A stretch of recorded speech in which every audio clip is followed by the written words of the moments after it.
I slammed my palms on Mr. Patterson's desk so hard his coffee mug jumped. What do you mean the account is empty? The lawyer adjusted his glasses, looking everywhere except at me. Miss Hayes, I'm sorry. Your brother accessed the inheritance 3 days ago. He withdrew everything. My vision blurred. Dad had been dead 2 weeks, and already Liam had stolen from me. He can't do that. The funds were locked until probate closed. Patterson slid a form across his desk. My signature sat at the bottom, but I'd never signed anything. My hands trembled as reality crashed down. My brother had forged my name and disappeared with $300,000. When I got home, a single envelope waited in my mailbox. Inside, just 4 words in Liam's handwriting: "Don't follow me. I'm Nora Hayes, and this is how I discovered my brother wasn't just a thief. He was running from something far worse than debt. But I didn't know that yet. All I knew was rage." If you want to know what happened next, please subscribe. Liam always had his reasons, Aunt Helen said over the phone, her voice dripping with the same excuses she'd made for him our entire lives. I wanted to scream. When I skipped class in high school, I got grounded for months. When Liam dropped out of college, they called it finding himself. The favoritism never ended, even now. I pulled up the bank security footage on my laptop. Patterson had given me a copy after I threatened legal action. There was Liam, casual as anything, walking into the bank at 9 a.m. on Tuesday. But he wasn't alone. A figure stood beside him, face hidden under a black hood. They moved together toward the counter, the stranger's hand on Liam's shoulder. Not friendly. Controlling. I screenshot the image and sent it to Tyler, my friend from high school who now worked for the county sheriff's office. His response came in 30 seconds, "Call me now." When I dialed, his voice shook. "Nora, where did you get this photo?" "The bank." "Why?" "That man with Liam, we've been tracking him for months. He's dangerous. Whatever's happening, stay far away from it." Tyler wouldn't tell me the hooded man's name. "Classified investigation," he kept saying, but his voice betrayed fear. I hung up and stared at the frozen image on my screen. The stranger's posture radiated menace, even through the grainy footage. Liam's face showed something I'd never seen before: terror. My phone buzzed with a text from Tyler: "I'm serious. Don't investigate this alone. These people don't leave witnesses." But Liam was my brother. No matter how much he'd hurt me, I couldn't just abandon him to whatever nightmare he'd fallen into. Dad always said family came first, even when family disappointed you.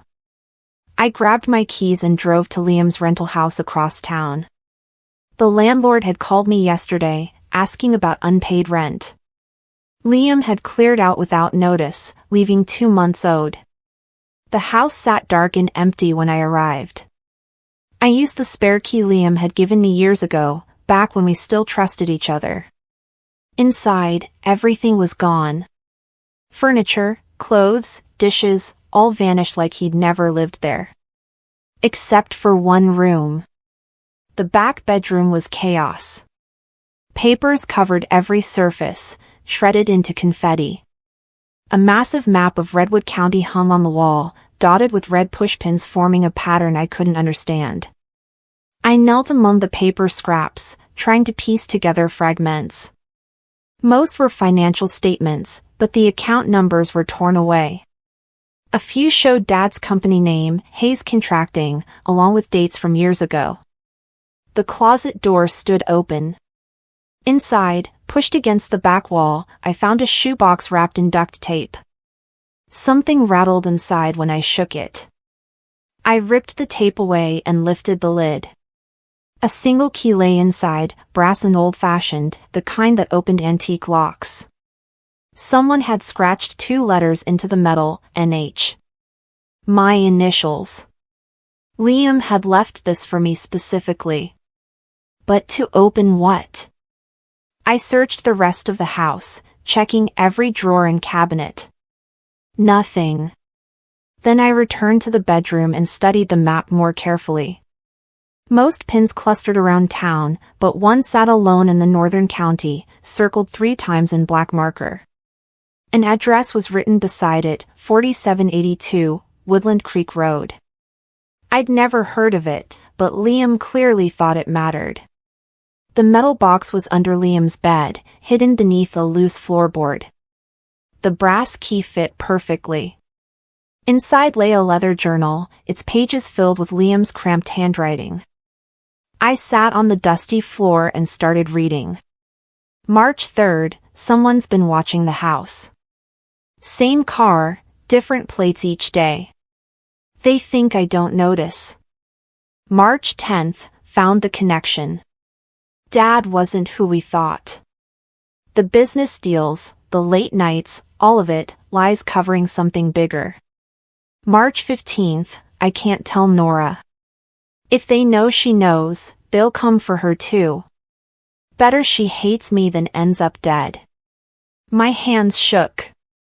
What had Liam discovered? The final entry was dated 2 days before Dad's funeral. March 28th, I'm moving the money tonight. It's the only way to keep her safe. If Nora finds this journal, run. Don't trust anyone. Especially not. The sentence ended mid-word, ink smeared like he'd been interrupted. At the bottom of the page, an address was written then violently crossed out with black marker, 4782, Woodland Creek Road. The same address from the map. Liam had tried to hide it, but the numbers still showed through the scribbles. Woodland Creek Road wound through dense forest 40 minutes north of town. My GPS lost signal 3 miles in, but I followed the numbers on rural mailboxes until I found 4782.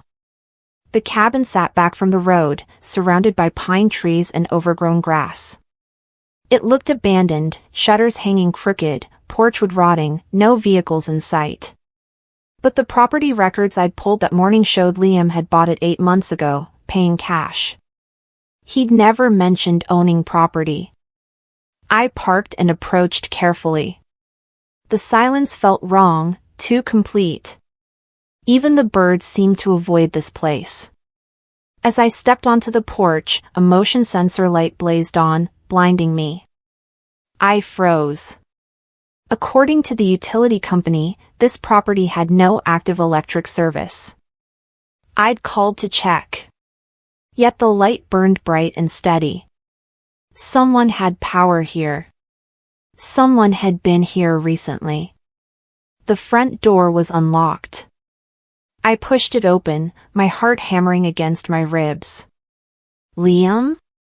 No answer. But inside, the cabin wasn't abandoned at all. A coffee mug sat on the kitchen counter, still warm. Fresh groceries filled the refrigerator. Bread on the counter, just opened. In the bathroom, a damp towel hung over the shower rod. Someone was living here. Someone had been here minutes ago. I moved through the cabin, checking each room. A bedroom with a neatly made bed. A living room with books stacked on a side table. Everything clean, organized, waiting. But no Liam. I pulled out my phone, no signal this deep in the woods. I was completely alone. A floorboard creaked behind me. I spun around, pulse racing, but the hallway stood empty. The sound came again, slower this time, deliberate. It was coming from beneath my feet. A basement. I found the door hidden behind the couch, built flush with the wall. Heavy deadbolts secured it from the outside, and scratch marks gouged the wood around the handle. Someone had tried desperately to get out. Or in. I tested the locks. All secured. Whatever was down there, someone wanted it contained. The brass key burned in my pocket. Wrong size for these locks, though. I needed to get that door open. I searched the kitchen drawers until I found a bobby pin. Dad had taught me lockpicking one summer when I was 12, a weird parenting choice I'd questioned then but appreciated now. The first deadbolt clicked open after 2 minutes. The second took 5. My fingers cramped as I worked the final lock, sweat dripping down my back despite the cool air. The last bolt slid free. I grabbed the handle and pulled. The door swung inward, and a blast of frigid air rushed up from below. The temperature dropped 20 degrees instantly, my breath misting in front of my face. The smell hit me next, metal and earth and something chemical I couldn't identify. Wooden stairs descended into darkness. I found a light switch and flipped it. Fluorescent bulbs flickered on, revealing a finished basement that shouldn't exist. This wasn't storage. This was an office. I descended carefully, testing each step. The stairs didn't creak. Everything down here was new, professionally built. At the bottom, I understood why Liam had emptied our inheritance. He'd spent it all creating this. File cabinets lined the walls, each drawer labeled with dates going back 15 years. I pulled one open, contracts from Hayes Contracting, Dad's business. But these weren't normal construction deals. Inflated invoices. Fake vendors. Money being moved through shell companies with names like Pinewood Holdings and Crescent Development LLC. Dad had been laundering money. In the center of the room stood a massive whiteboard covered in names and lines connecting them like a conspiracy web. At the top, written in red marker, the Willow Mark. I'd never heard of it. Beneath that, dozens of names and companies. Dad's name appeared 6 times, connected to various businesses. But one name was circled obsessively, traced over and over until the marker had nearly torn through the board. Marcus Vale. Below that, Liam had written, "He knows. He's always known. He's coming." My phone buzzed, making me jump. Impossible, I had no signal. But a text appeared anyway, "Get out now." No sender name. No number. Before I could process it, I heard footsteps upstairs. Heavy boots crossing the floor above my head. I wasn't alone anymore. I killed the lights and pressed myself behind a file cabinet, heart pounding so hard I thought it might give me away. The footsteps stopped directly above me. Silence stretched out, suffocating. Then the basement door opened. Light spilled down the stairs, and a shadow stretched long across the floor. Someone stood at the top, completely still, just listening. Nora. My blood turned to ice. The voice was male, calm, familiar somehow. "Nora, I know you're here. I saw your car outside." I held my breath. Fight or run, those were my only options. The cellar door, I'd noticed it earlier, a second exit on the far side of the basement leading outside. The figure started down the stairs. "We need to talk about your brother." I bolted. Grabbed a file folder from the nearest cabinet and sprinted for the cellar door. Behind me, the footsteps thundered down the stairs. I hit the cellar door with my shoulder. It burst open, and I stumbled into twilight, the forest thick around me. "Wait," the voice called, but I was already running. I crashed through underbrush, branches tearing at my clothes. The creek came out of nowhere. I half fell, half dove into the icy water, letting the current carry me downstream. The cold stabbed through my clothes, stealing my breath. I floated for what felt like hours but was probably 2 minutes, then crawled onto the muddy bank. My lungs burned. My whole body shook from cold and adrenaline. The forest was silent again. No footsteps. No voices. I'd lost him. I waited another 10 minutes, making sure, then circled back through the trees toward where I'd parked. My car sat untouched on the roadside. But something white fluttered on the windshield. A note, held down by a small rock. I approached carefully, looking around for any sign of the stranger. Nothing moved in the darkening woods. The note was written in neat handwriting I didn't recognize. We need to talk about Liam. Tomorrow, 10 a.m., Riverside Diner. Come alone, or you'll never find him. E.W. I crumpled the paper in my fist. Whoever E.W. was, he knew where Liam was. Which meant I had no choice. I climbed into my car, locked the doors, and drove home with the heater blasting, unable to stop shaking. I arrived at Riverside Diner 30 minutes early, watching from across the street. At 9:55, a man in a dark coat entered, mid-30s, athletic build, constantly scanning the room. That had to be him. I waited another 5 minutes, then went inside. He sat in the back booth, coffee untouched in front of him. Nora Hayes. Not a question. His eyes were sharp, calculating. I'm Elias Ward. I slid into the booth across from him. Where's my brother? Safe. For now. He pushed a photograph across the table. It showed the hooded man from the bank footage, face visible this time. Hard features, cold eyes. Do you recognize him? No. Should I? His name is Vincent Cole. He works for an organization called Willowmark. They're money launderers operating behind legitimate businesses. The name from Liam's whiteboard. Elias continued, your brother didn't steal your inheritance for himself. He took it to protect you. From what? From someone in your own family. Elias leaned forward. Your father was deeply involved with Willowmark. When he died, the inheritance became a problem. Liam moved it before they could. Who in my family?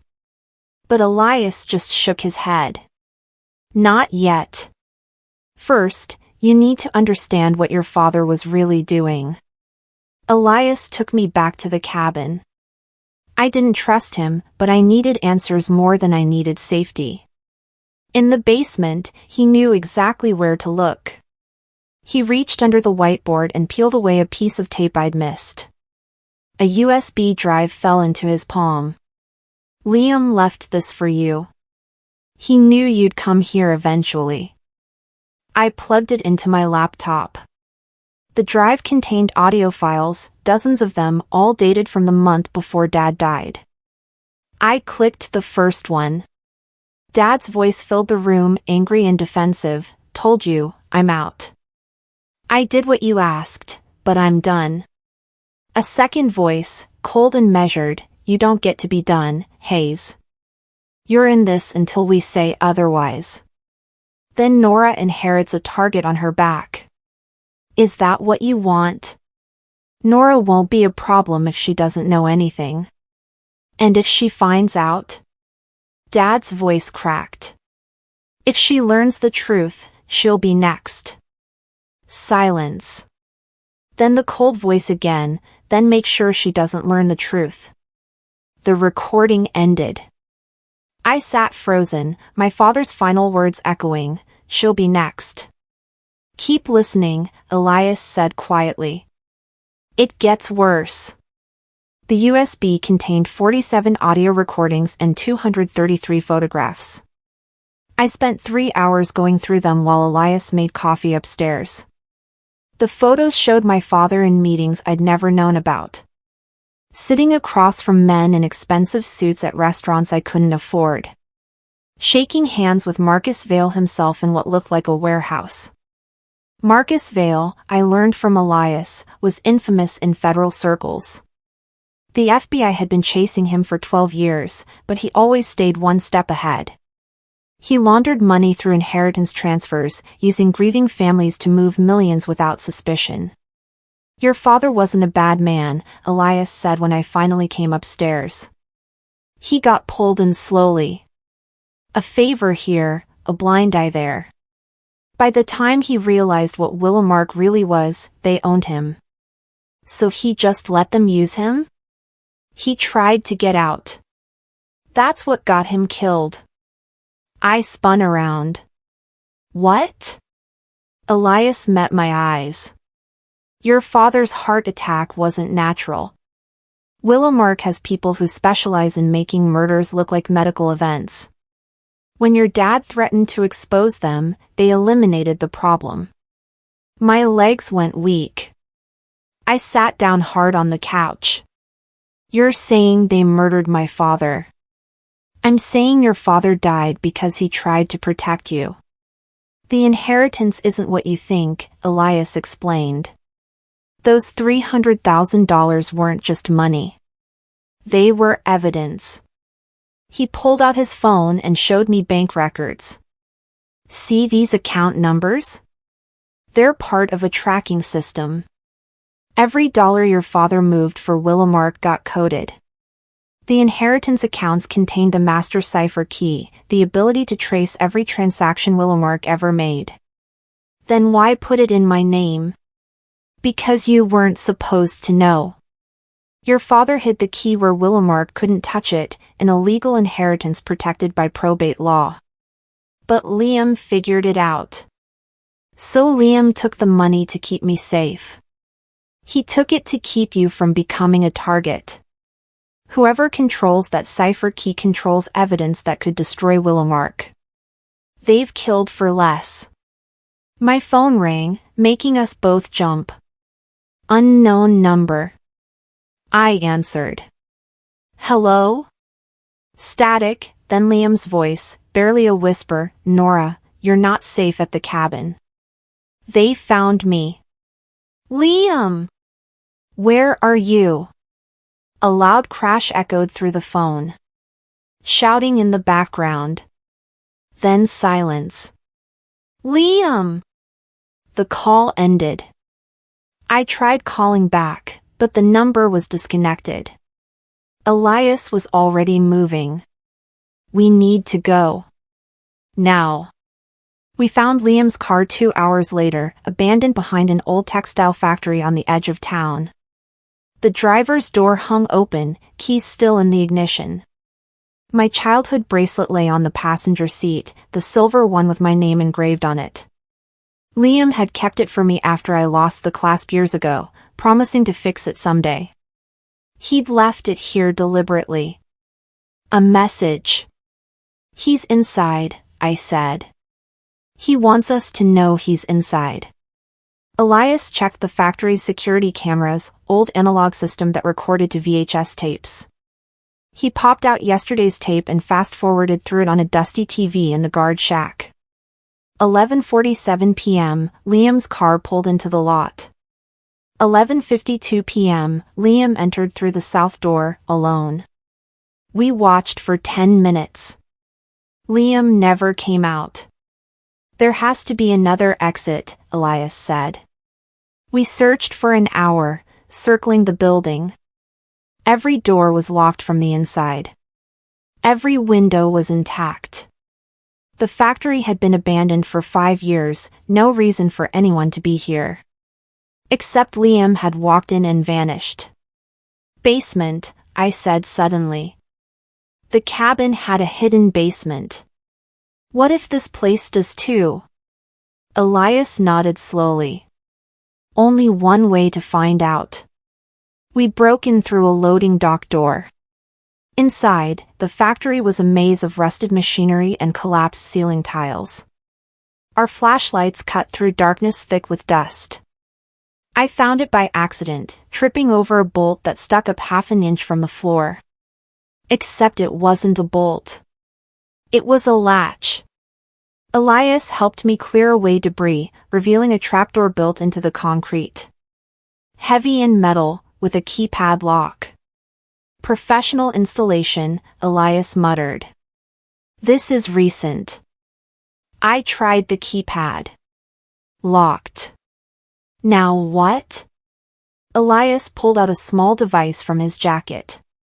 Federal override key. I'm technically not supposed to use this outside official investigations, but...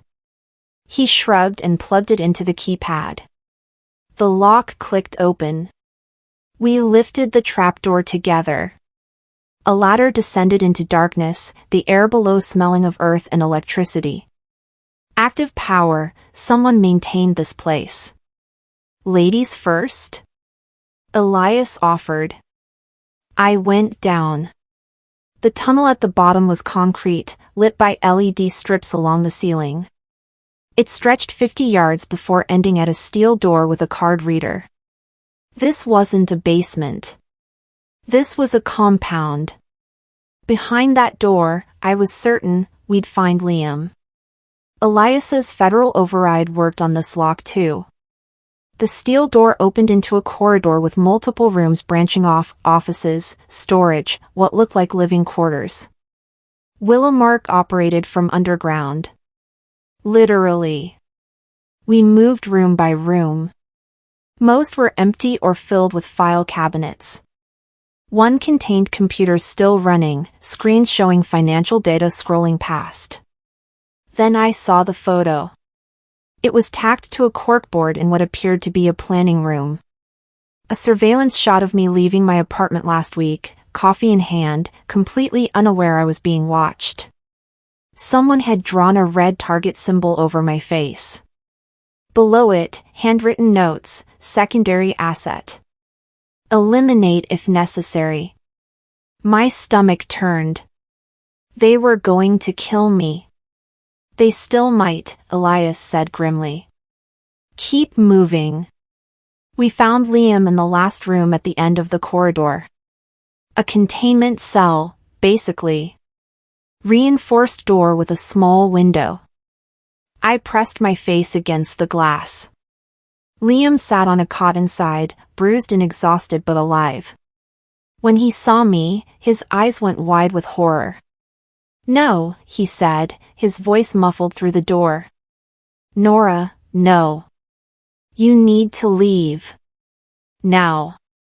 I'm getting you out. Not until you hear the truth.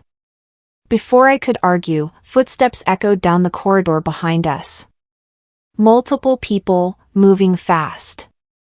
Elias grabbed my arm. We need to go. I'm not leaving without Liam. But it was too late. 6 men in dark suits surrounded us, weapons drawn. They moved like professionals, military or private security. The man in the center stepped forward. Late 50s, expensive suit, face I recognized from the photos on Liam's whiteboard. Marcus Vale. Miss Hayes. His voice was the cold one from the recordings, the one that had threatened my father. You've caused considerable trouble. Your brother was much easier to contain. Let him go. I'm afraid that's not possible. You see, Liam stole something from me. Something far more valuable than your inheritance. Marcus smiled without warmth. He took a ledger. Physical proof of every transaction Willamark has ever facilitated. 20 years of evidence. I don't have any ledger. I know. But you have the means to read it. The cipher key your father so cleverly hid in your inheritance accounts. Return it, and perhaps we can discuss your brother's release. I glanced at Elias, but his face was unreadable. And if I refuse? Then you join Liam permanently. Marcus led us to an office deeper in the compound. A laptop sat on the desk, displaying financial code I didn't understand. Your father was quite clever, Marcus said, almost admiringly.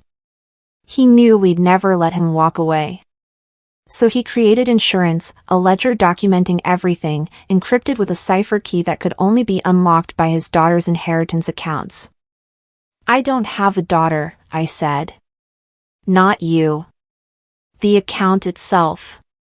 The routing numbers, account numbers, and activation dates form a mathematical key. With them, we can decrypt the ledger. Without them, it's gibberish. Understanding crashed over me. The inheritance wasn't money. It was a password. Precisely. And your brother stole that password when he emptied the accounts. Marcus turned the laptop toward me. But the key still exists in banking records. Records that require your authorization to access. You want me to retrieve my own inheritance so you can use it to hide your crimes. I want to protect my business interests. Your cooperation ensures your brother's survival. I looked at Liam through the office's interior window. He was shaking his head desperately, mouthing, "Don't do it." But what choice did I have? Without the key, Marcus had no reason to keep either of us alive. "There's one thing you should know first," Liam called out. "About Mom." Marcus's expression darkened. "Your mother is irrelevant. She's the reason this started." Liam shouted. "Tell her, Marcus. Tell Nora who Mom really was." I'd barely thought about my mother in years. She died when I was 8, a car accident. Drunk driver, they said. A tragedy. "Your mother worked for me," Marcus said quietly. "She was Willamark's accountant. Brilliant with numbers. She helped us build this entire operation."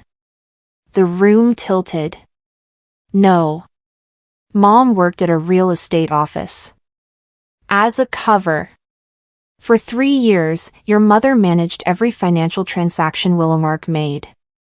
Marcus's voice held something almost like regret. "Then she met your father.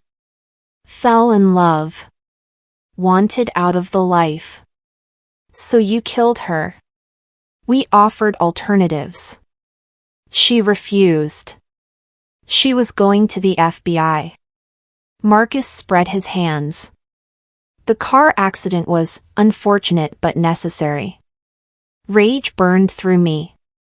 "My father knew? He knew you murdered his wife and still worked for you?" "We gave him a choice, join us or we'd frame her for money laundering posthumously. Destroy her memory, her reputation, make her children's lives hell. So Dad became your puppet to protect Mom's legacy. And your future. Until he got sentimental in his final weeks and tried to create his escape plan." Marcus leaned forward. "Now stop stalling and give me access to those account records." I moved toward the laptop, mind racing. Liam was still shaking his head, but what options did we have? Then I noticed Elias. He'd been silent since we were captured, standing back from the group. Now he caught my eye and gave the smallest nod. Something shifted in his expression. "Permission." "Actually," Elias said, stepping forward, "I think we're past negotiation." Marcus turned. "Excuse me?" "You heard me." Elias pulled a badge from his pocket, not the federal ID he'd shown me before, but different. "Elias Ward, Willamark Deputy Director." "I'm afraid Miss Hayes has served her purpose." My blood went cold. Elias grabbed my arm, his grip like iron. The accounts were always accessible to us. We just needed confirmation that she'd lead us to Liam's hiding places first. "Thanks for mapping out all his safe houses, Nora." "You." "I was never investigating Willamark. I am Willamark." He reached into my jacket pocket and pulled out my phone. "And thanks to your banking app staying logged in, we now have everything we need." Marcus smiled. "Well done, Elias. I knew you'd close this loose end." Elias typed rapidly on my phone, accessing my accounts. "Cipher key acquired. Ledger decryption in progress." I'd been played from the beginning. The cabin, the USB, the trust, all manipulation to get me exactly where they wanted me. Liam had tried to warn me. Don't trust anyone. But I'd trusted anyway. And now we were both going to die. Elias handed my phone to Marcus. 20 minutes until full decryption. Then we can purge the original ledger and eliminate the evidence trail. Marcus nodded. Lock them both in containment. We'll deal with them after. My phone exploded with alarms. Not literally, but every notification started firing at once. Banking alerts, security warnings, system notifications. The screen flashed red. What did you do? Elias grabbed for the phone, but Marcus held it away. On screen, a message appeared, Dead Man Protocol activated. Ledger uploading to federal database. Time remaining, 8:47. No! Marcus's composure shattered. He rounded on me. What is this? I had no idea, but I wasn't about to admit it. You really think my brother didn't have a backup plan? The alarm system started blaring. Red lights flashed in the corridors. Liam's voice called from his cell, triumphant, Nora, check the journal. Page 47. The journal. The one from the metal box under his bed. I'd shoved it in my bag before leaving the cabin. I pulled it out now, flipping to page 47. A note was written there. Digital Dead Man's System. If I don't check in every 48 hours, automatic upload. Timer can only be stopped by returning the cipher key to the original inheritance account. You have 10 minutes once triggered. L. Liam said a failsafe, I said.